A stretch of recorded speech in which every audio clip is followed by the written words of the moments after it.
Propongo claramente las siguientes preguntas a las personas que combaten el espiritismo desde el punto de vista de sus consecuencias religiosas. 1. ¿Quién será menos favorecido en la vida futura, aquel que no cree en nada, o el que cree en las verdades generales pero no acepta ciertos aspectos del dogma? 2. ¿El protestante y el cismático estarán confundidos en la misma reprobación que el ateo y el materialista? 3. Aquel que no es ortodoxo en el sentido riguroso de la palabra, pero que hace todo el bien que puede, que es bueno e indulgente para con el prójimo, leal en sus relaciones sociales, tendrá menos garantía de salvación que aquel que cree en todo pero es inflexible, egoísta y falto de caridad.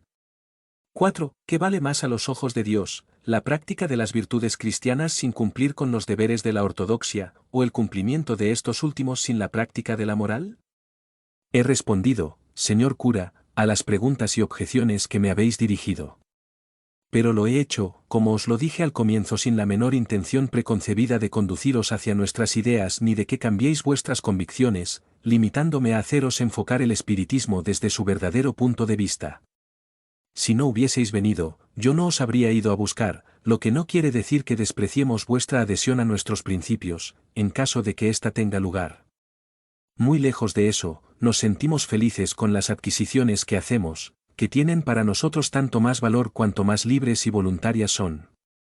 No solo no tenemos el derecho de ejercer coacción sobre quien quiera que sea, sino que también sentiríamos escrúpulo en perturbar la conciencia de aquellos que, aunque tienen creencias que los satisfacen, no vienen espontáneamente a nuestro encuentro. Hemos dicho que el mejor medio de que alguien se ilustre acerca del espiritismo es el estudio previo de la teoría. Los hechos vendrán después, naturalmente, y se los comprenderá sea cual fuere el orden en que las circunstancias los presenten. Hemos hecho nuestras publicaciones con la intención de favorecer ese estudio. Este es el orden en que aconsejamos leerlas. La primera lectura que debe hacerse es la de este resumen, que presenta el conjunto y los puntos más prominentes de la ciencia espírita. Con eso ya es posible formarse una idea del espiritismo y quedar convencido de que, en el fondo, hay algo serio. En esta breve exposición nos hemos dedicado a señalar los puntos sobre los cuales el observador debe fijar particularmente la atención. La ignorancia de los principios fundamentales de la doctrina espírita es la causa de las falsas apreciaciones de la mayoría de aquellos que pretenden juzgar lo que no comprenden o que se basan en ideas preconcebidas. Si de la lectura de este resumen surge el deseo de saber más sobre el asunto, se deberá leer el Libro de los Espíritus, donde los principios de la doctrina espírita están completamente desarrollados. A continuación, el Libro de los Médiums para la parte experimental, destinado a servir de guía a los que deseen operar por sí mismos, así como a los que quieran comprender los fenómenos. Vienen después las diversas obras donde se desarrollan las aplicaciones y las consecuencias de la doctrina, tales como el Evangelio según el Espiritismo, el cielo y el infierno según el Espiritismo, la Génesis, los milagros y las predicciones según el Espiritismo, etc.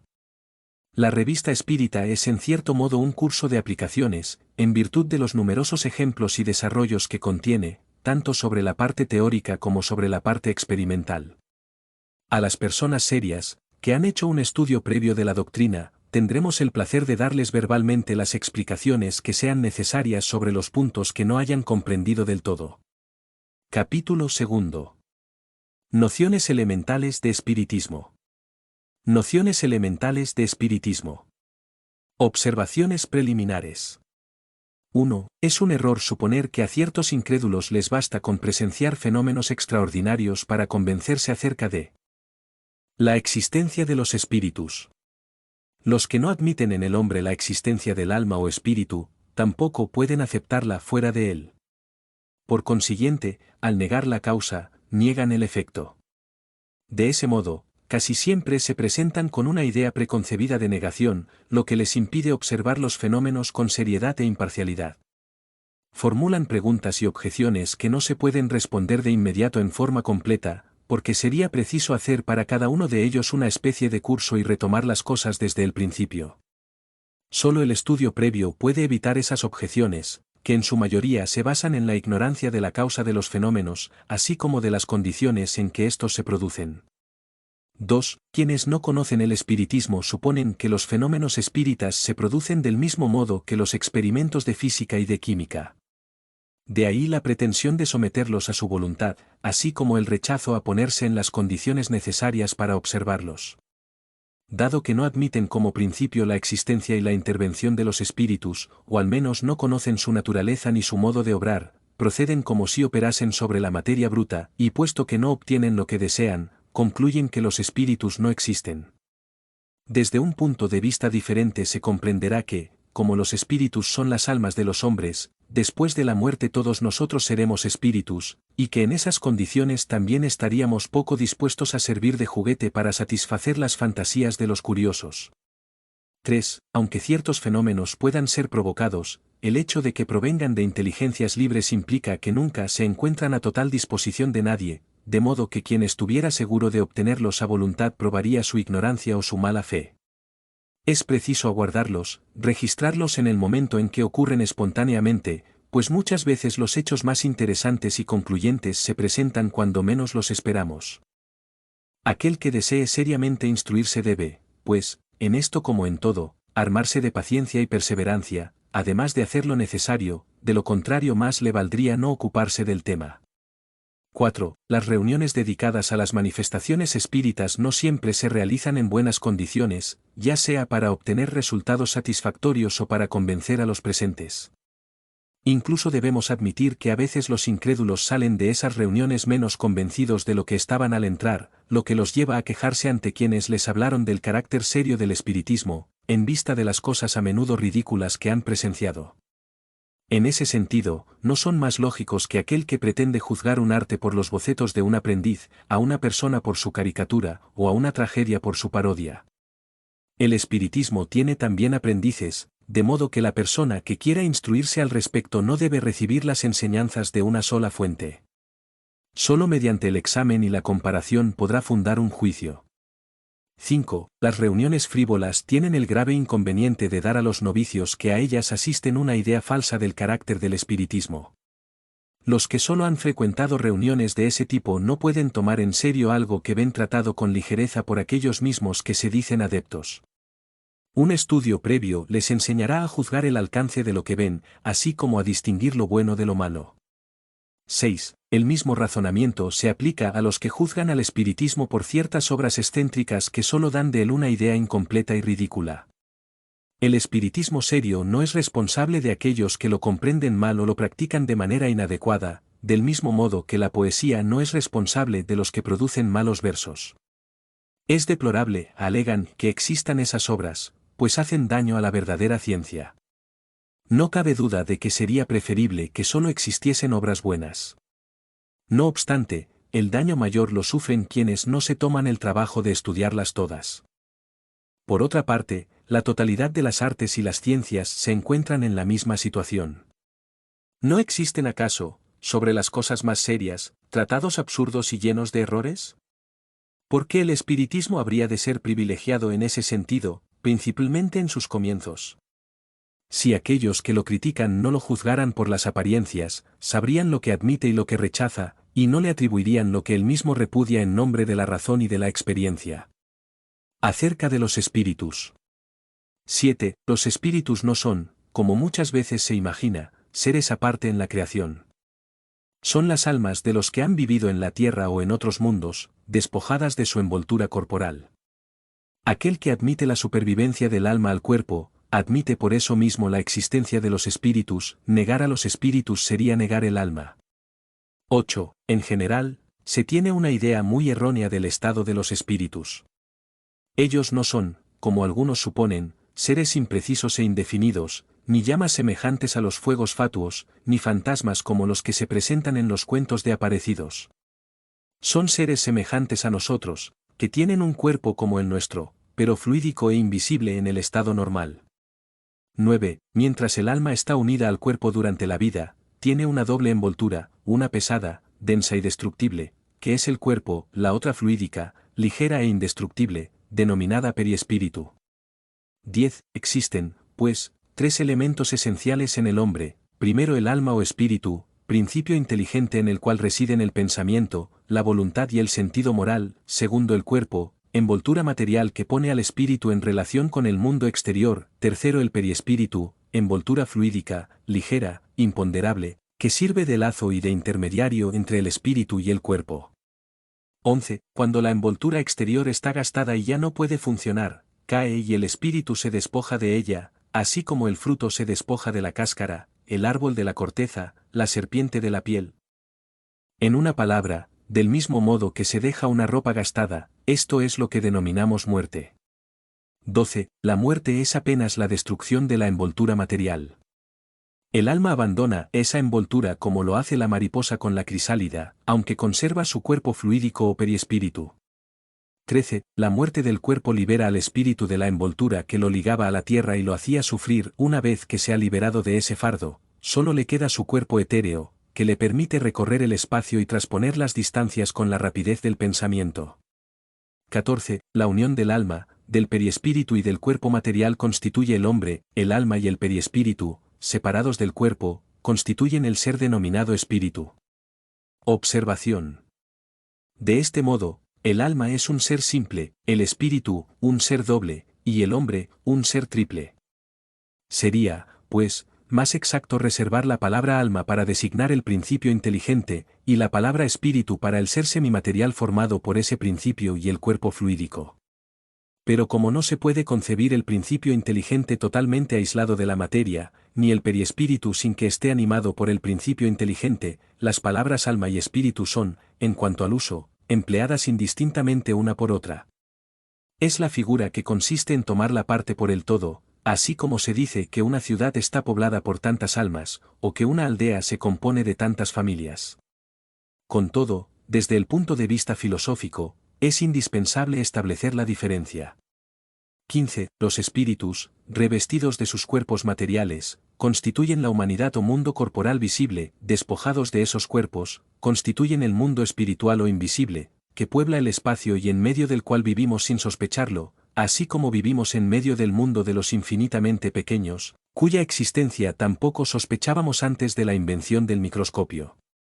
16. Los espíritus no son, pues, seres abstractos, imprecisos indefinidos, sino seres concretos y circunscritos, a los cuales solo les falta ser visibles para asemejarse a los humanos.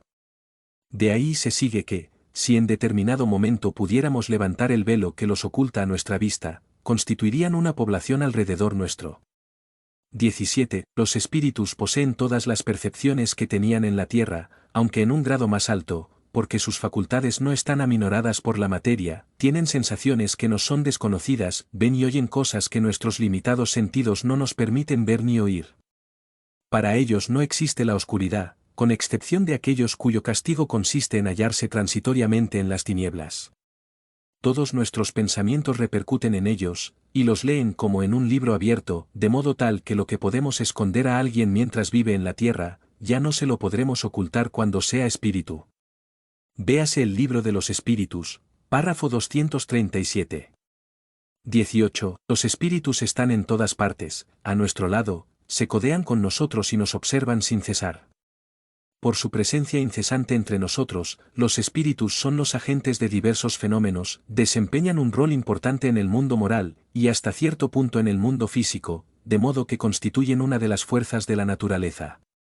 19. En tanto se admita la supervivencia del alma o espíritu, es racional que también se admita la supervivencia de los afectos, de lo contrario, habríamos perdido para siempre el vínculo con las almas de nuestros parientes y amigos. Puesto que los espíritus pueden ir a todas partes, también es racional que se admita que aquellos que nos han amado durante la vida terrenal sigan amándonos después de la muerte, que se acerquen a nosotros, que deseen comunicarse con nosotros, y que para eso se sirvan de los medios que están a su disposición. Esto es lo que la experiencia confirma. En efecto, la experiencia prueba que los espíritus conservan los afectos sinceros que tenían en la tierra, y que se complacen en acercarse a aquellos a los que han amado, sobre todo cuando éstos los atraen con el pensamiento y los sentimientos afectuosos que les dedican, mientras que se muestran indiferentes en relación con aquellos que solo tienen indiferencia para con ellos. 20. El espiritismo tiene como objetivo la demostración y el estudio de las manifestaciones de los espíritus, de sus facultades, de su situación feliz o desdichada, así como de su porvenir, en suma, el conocimiento del mundo espiritual. Una vez que han sido comprobadas, esas manifestaciones dan como resultado la prueba irrefutable de la existencia del alma, de su supervivencia al cuerpo, de su individualidad después de la muerte, es decir, de la vida futura. Por eso mismo, el espiritismo es la negación de las doctrinas materialistas, ya no mediante razonamientos, sino por medio de hechos. 21. Una idea bastante generalizada entre las personas que no conocen el espiritismo es la de creer que los espíritus, por el solo hecho de que se han desprendido de la materia, deben saberlo todo y poseer la suprema sabiduría. Este es un grave error. Dado que los espíritus no son más que las almas de los hombres, estos no adquieren la perfección tan pronto como abandonan la envoltura terrenal. El progreso de los espíritus solo se realiza con el tiempo, y no es más que paulatinamente que se despojan de sus imperfecciones y adquieren los conocimientos que les faltan. Sería tan ilógico admitir que el espíritu de un salvaje o de un criminal puede convertirse de repente en sabio y virtuoso, como sería contrario a la justicia de Dios suponer que continuará perpetuamente en ese estado de inferioridad. Así como existen hombres de todos los grados de saber y de ignorancia, de bondad y de maldad, lo mismo ocurre entre los espíritus. Algunos de ellos son apenas frívolos y traviesos, otros son mentirosos, traicioneros, hipócritas, malos y vengativos, otros, por el contrario, poseen las virtudes más sublimes y un grado de saber desconocido en la tierra. Esa diversidad en las cualidades de los espíritus constituye uno de los puntos más importantes a considerar, porque explica la naturaleza buena o mala de las comunicaciones que se reciben. Debemos dedicarnos, sobre todo, a distinguir unas de otras. Véase el libro de los espíritus, párrafo 100, escala espírita, y el libro de los mediums, cap. Sib. Comunicaciones con el mundo invisible. 22. Una vez que han sido admitidas la existencia, la supervivencia y la individualidad del alma, el espiritismo se reduce a una sola cuestión principal: ¿son posibles las comunicaciones entre las almas y los vivientes? Esa posibilidad es un resultado de la experiencia. Una vez que se ha establecido el hecho de las relaciones entre el mundo visible y el mundo invisible, así como el conocimiento de la naturaleza, la causa y el modo de esas relaciones, se abre un nuevo campo para la observación y se encuentra la clave de una gran cantidad de problemas. Al mismo tiempo, al hacer que cese la duda sobre el porvenir, el espiritismo es un poderoso elemento moralizador. 23. Lo que en la mente de muchas personas genera dudas sobre la posibilidad de las comunicaciones de ultratumba, es la idea falsa que éstas se forman acerca del estado del alma después de la muerte. Por lo general se imaginan que el alma es un soplo, un humo, algo impreciso, apenas comprensible para el pensamiento, que se evapora y se va no se sabe a dónde, pero tan lejos que cuesta comprender que le sea posible regresar a la tierra. En cambio, si la consideramos unida a un cuerpo fluídico, semimaterial, con el que forma un ser concreto e individual, sus relaciones con los vivos no tienen nada que sea incompatible con la razón. 24. Dado que el mundo visible se halla inmerso en el mundo invisible, con el cual está en contacto permanente, de ahí resulta que ambos reaccionan incesantemente el uno sobre el otro, que desde el momento en que hay hombres también hay espíritus, y que si estos últimos tienen el poder de manifestarse, han debido hacerlo en todas las épocas y entre todos los pueblos. No obstante, en estos últimos tiempos las manifestaciones de los espíritus han adquirido un gran desarrollo y un mayor carácter de autenticidad, porque era intención de la providencia poner término a la plaga de la incredulidad y del materialismo por medio de pruebas evidentes, permitiendo a aquellos que han dejado la tierra que viniesen a dar testimonio de su existencia y a revelarnos su situación feliz o desdichada. 25. Las relaciones entre el mundo visible y el mundo invisible pueden ser ocultas o patentes, espontáneas o provocadas. Los espíritus actúan sobre los hombres de una manera oculta por medio de los pensamientos que les sugieren y de ciertas influencias, y de una manera patente por medio de efectos perceptibles por los sentidos. Las manifestaciones espontáneas tienen lugar inopinadamente y de improviso, se producen con frecuencia entre las personas más extrañas a las ideas espíritas, quienes, por eso mismo, al no comprenderlas, las atribuyen a causas sobrenaturales. Las que son provocadas ocurren por intermedio de ciertas personas dotadas a tal efecto de facultades especiales, y designadas con el nombre de mediums. 26. Los espíritus pueden manifestarse de muchas maneras diferentes, por la vista, la audición, el tacto, produciendo ruidos y movimientos de cuerpos, por la escritura, el dibujo, la música, etc. 27. Los espíritus a veces se manifiestan espontáneamente por medio de ruidos y golpes, con frecuencia se trata de un medio que emplean para demostrar su presencia y llamar la atención, así como nosotros golpeamos para avisar que hay alguien en la puerta de entrada. Los hay que no se limitan a producir ruidos moderados, sino que llegan incluso a generar estruendos semejantes a los de la vajilla cuando se rompe, de puertas que se abren y se cierran de golpe, o de muebles arrojados al piso. Algunos llegan a causar una perturbación real y verdaderos estragos. Véase la revista Espírita, mayo, junio y julio de 1858, El espíritu golpeador de Bergzabern y Widem, agosto de 1858, El espíritu golpeador de Dibelsdorf y Widem, marzo de 1860, El panadero de Dieppe y Widem, abril de 1860, El fabricante de San Petersburgo y Widem, agosto de 1860, El trapero de la calle de los Nogales. 28. El periespíritu es una materia etérea, aunque sea invisible para nosotros en su estado normal. En ciertos casos, el espíritu puede hacerle experimentar una especie de modificación molecular, que lo vuelve visible e incluso tangible, así se producen las apariciones. Ese fenómeno no es más extraordinario que el del vapor, que es invisible cuando está muy enrarecido y se vuelve visible al condensarse. Los espíritus que se hacen visibles se presentan casi siempre con la apariencia que tenían en vida, y que les permite ser reconocidos. 29. La visión permanente y general de los espíritus es muy rara, pero las apariciones aisladas son bastante frecuentes, sobre todo en el momento de la muerte. Cuando el espíritu se desprende del cuerpo parece darse prisa en ir a ver de nuevo a sus parientes y amigos, como si quisiera advertirles que acaba de dejar la tierra y decirles que sigue vivo. Si pasáramos revista a nuestros recuerdos, veríamos cuántos hechos auténticos de ese tipo nos ocurrieron sin que nos diéramos cuenta, no solo por la noche, durante el sueño, sino también a pleno día y en el más completo estado de vigilia. En el pasado esos hechos se consideraban sobrenaturales y maravillosos, y eran atribuidos a la magia y a la brujería. Actualmente, los incrédulos los atribuyen a la imaginación. Sin embargo, desde que la ciencia espírita nos ha dado la clave para explicarlos, sabemos cómo se producen y que pertenecen al orden de los fenómenos naturales. 30. Durante la vida, el espíritu obraba sobre su cuerpo con la ayuda del periespíritu, y también con ese mismo fluido se manifiesta al actuar sobre la materia inerte, produciendo ruidos, movimientos de mesas y de otros objetos a los cuales levanta, derriba o transporta. Ese fenómeno no tiene nada de sorprendente si consideráramos que entre nosotros los más poderosos motores se alimentan de los fluidos más rarificados e incluso imponderables, como el aire, el vapor y la electricidad. Asimismo, con la ayuda de su periespíritu, el espíritu hace que los médiums escriban, hablen o dibujen.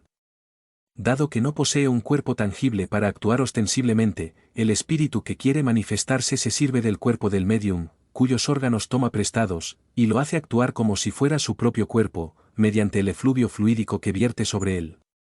31. En el fenómeno designado con el nombre de mesas motoras o parlantes, el espíritu actúa sobre ese mueble por el mismo medio, ya sea para hacer que se mueva sin una significación determinada, o bien para que dé golpes inteligentes señalando las letras del alfabeto con las que forma palabras y frases, fenómeno designado con el nombre de tiptología. En este caso, la mesa no es más que un instrumento del cual se sirve el espíritu, como lo hace con el lápiz para escribir, le confiere una vitalidad momentánea a través del fluido con que la impregna, pero no se identifica con ella. Por consiguiente, las personas que presas de la emoción abrazan a la mesa cuando ven la manifestación de un ser querido practican un acto ridículo, porque es exactamente como si abrazaran el bastón del que se sirve un amigo para dar golpes. Lo mismo podemos decir en relación con aquellas que dirigen la palabra a la mesa, como si el espíritu estuviera encerrado en la madera, o como si la madera se hubiese convertido en espíritu. Cuando se producen comunicaciones por ese medio, es preciso saber que el espíritu no se encuentra en la mesa, sino junto a ella, como lo haría si estuviese vivo, y tal como lo veríamos si en ese momento pudiera hacerse visible. Lo mismo sucede con las comunicaciones por escrito, veríamos al espíritu al lado del médium, dirigiendo su mano o transmitiéndole su pensamiento a través de una corriente fluídica. Cuando la mesa se aparta del suelo y flota en el espacio sin un punto de apoyo, el espíritu no la eleva con la fuerza del brazo, sino que la envuelve y la penetra con una especie de atmósfera fluídica que neutraliza el efecto de la gravedad, como lo hace el aire con los globos y las cometas. Al penetrar la mesa, ese fluido le confiere momentáneamente una mayor levedad específica. Cuando la mesa se halla adherida al suelo, se produce un caso análogo al de la campana neumática bajo la cual se hizo el vacío. Estas son apenas comparaciones para mostrar la analogía de los efectos y no la semejanza absoluta de las causas. Cuando la mesa persigue a alguien, no es el espíritu el que corre, dado que puede permanecer tranquilamente en su lugar, sino que impulsa a la mesa por medio de una corriente fluídica, con cuya ayuda hace que ésta se mueva conforme a su voluntad. Cuando los golpes se escuchan en la mesa o en alguna otra parte, el espíritu no golpea con la mano o con algún objeto, sino que dirige hacia el punto de donde parte el ruido un chorro de fluido que produce el efecto de un choque eléctrico. Así también modifica el ruido, como se pueden modificar los sonidos producidos por el aire. Según esto, se comprenderá que no es más difícil para el espíritu levantar una persona que levantar una mesa, transportar un objeto de un lugar a otro o lanzarlo hacia alguna parte. Esos fenómenos se producen de acuerdo con la misma ley. 32. Por lo poco que hemos dicho, puede verse que las manifestaciones espíritas, cualquiera sea su índole, no tienen nada de sobrenatural o maravilloso. Son fenómenos que se producen en virtud de la ley que rige las relaciones del mundo visible con el mundo invisible, una ley tan natural como la de la electricidad, de la gravedad, etc. El espiritismo es la ciencia que nos da a conocer esa ley, como la mecánica nos enseña las leyes del movimiento, la óptica las de la luz, etc. Dado que pertenecen a la naturaleza, las manifestaciones espíritas se han producido en todos los tiempos. Una vez conocida, la ley que las rige nos explica una gran cantidad de problemas considerados insolubles, esta es la clave de una multitud de fenómenos que la superstición ha explotado y amplificado.